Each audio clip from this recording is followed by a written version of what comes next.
Esposito, and I'm the Conservation Education Outreach Coordinator here at Mueller Field Station. Mueller Field Station is located at the south end of Honeoye Lake, and it is a beautiful space to come and listen to birds. So this is a place where conservation students from FLCC come and take different classes, such as wetland mammals. We have a winter ecology course that comes here. And then we also have a K through 12 program that comes down, and a lot of environmental education happens. So I do hope that one day I get to see you guys in person. That'd be great. So the project that I put together for you is called Connecting to Nature Through Art. And this is a project that is really open-ended. Lots of freedom is granted to you, and you can approach this in any way that you choose. So what you will be doing is utilizing different materials and items that you find in nature. And you can do this in your own backyard. You can do this while you're on a hike with your family or friends, and collect different things that you can use to create your art piece. And there are so many different examples of what you could possibly create using leaves, sticks, wildflowers. We have blackberries that are soon to be ripe, and using those dyes from the blackberry would be really cool.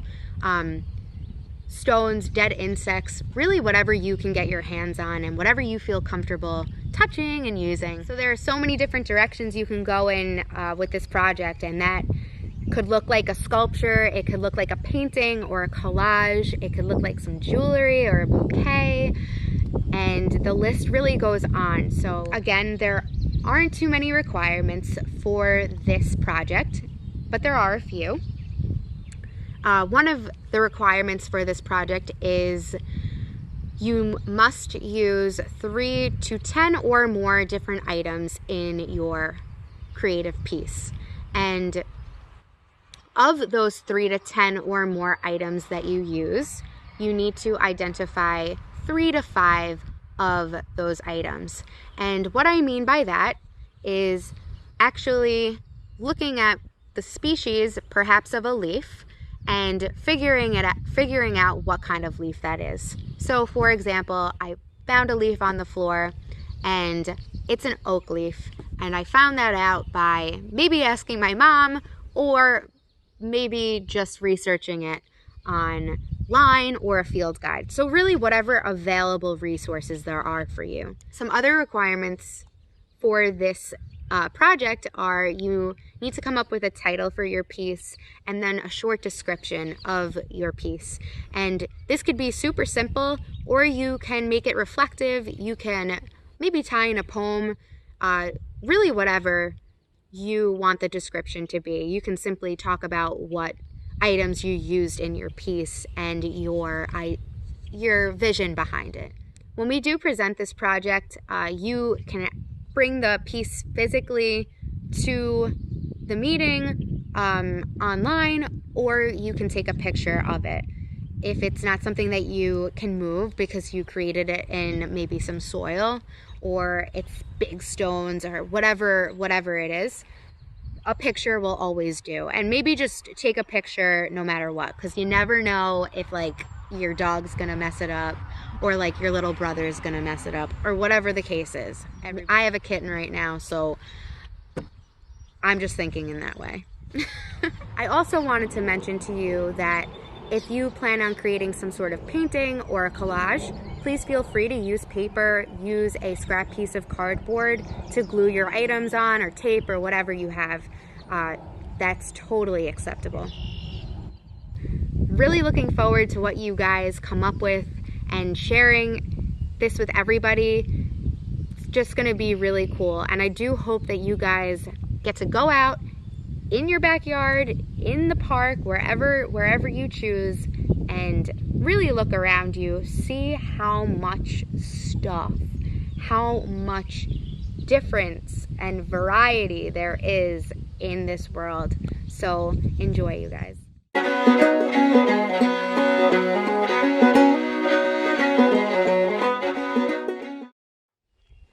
Alright guys, so I decided to come to Canadice Lake, which is a short drive from my house, to look for items for my nature art piece. And like I mentioned, earlier, you don't have to leave your house. You can go and find things right in your own backyard. But this does give you an opportunity to go and explore your surrounding environment, your local parks, and see what they have there. So I'm going to start by scanning the shore of the lake, and then I'm going to work my way back into the forest to see what I can find, and I will show you what I come up with shortly.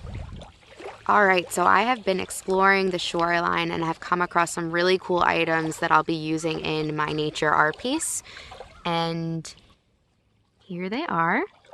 Oh, and there's a spider. It must have just walked in onto the leaf. I won't be using the spider because it's alive, but anyway, oh, there it goes. So here are 2 Dragonfly Exoskeletons, and I am not sure what species of dragonfly this is, so I'm going to use my macroinvertebrate field guide to figure that out when I get home. And then next to it I have an aquatic invasive species, which is a zebra mussel. And these are super sharp on the edge, and definitely don't want to be walking on them if you go in the lake, so just beware.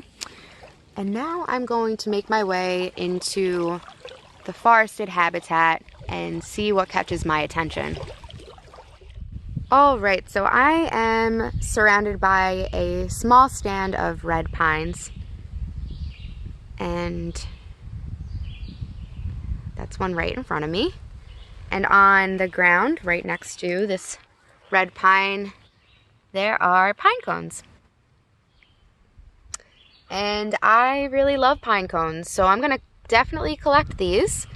I love them so much that I got a tattoo of one. So I will be using these in my piece as well. So I'm gonna collect a few more items for my art piece, but before I go and do that, I wanted to tell you guys to be careful about where you go and collect your items. So nature preserves are protected areas where you shouldn't collect anything, living, not living, leave it where it is. So you're definitely going to have a lot more freedom collecting stuff in your own backyard. Maybe you have property to go and explore, going up and down your block, maybe a state park. There's certainly a lot of state forests in the area to go and explore and look at. So if you have any questions regarding where it's okay to collect things, you can go on the Department of Environmental Conservation's website and check out the rules and feel more comfortable collecting. So again, have a lot of fun with this project, and I'm looking forward to sharing all of this art with one another. See you soon.